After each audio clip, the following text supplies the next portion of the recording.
Kashmir conflict is as old as the independence of India and Pakistan. From POK to Aksai Chin, Pakistan's interference in Kashmir always made the issue a lot more complicated. Many governments kept reiterating India's claim on POK and Gilgit-Baltistan, yet nothing substantial happened. Then came Modi government with a blunt approach to resolve this matter. Let's decode it for you as to what really happened so far. In August 2014, 2.5 months into power, the Modi government stunned Pakistan by calling off diplomatic talks and accused Pakistan of interfering with internal affairs of India. Then the Modi government decided to take charge in Jammu and Kashmir. BJP and PDP, the two ideological rivals, joined hands to form the government in Jammu and Kashmir. Now the alliance won the election and MEHBOOBA Mufti became the chief minister in April 2016.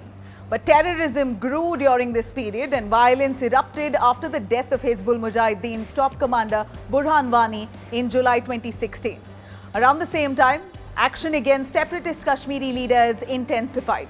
Against this backdrop now, tensions between the BJP and the PDP soared, and as a result, MEHBOOBA Mufti's government fell in June 2018.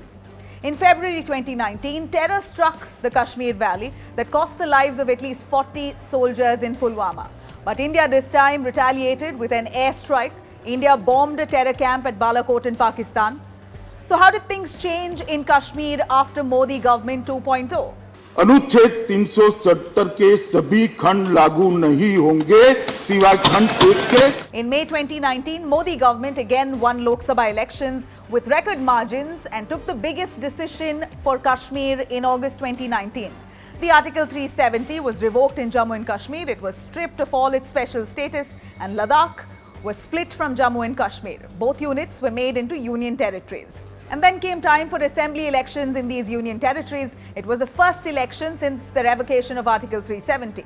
So a new elected body called the District Development Council was created, one for each of the 20 districts of Jammu and Kashmir.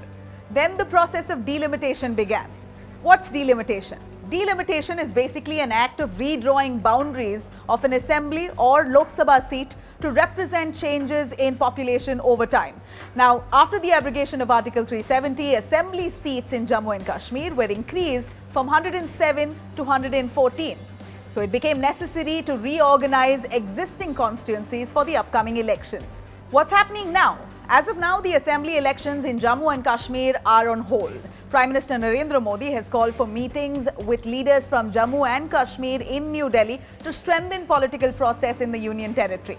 Now, he's meeting with the leaders who formed the People's Alliance for GOVT Declaration, which calls for restoration of pre-August 2019 status of Jammu and Kashmir. Now, as soon as Prime Minister Modi's dialogue with Kashmiri leaders turn into something favorable, the elections will surely commence.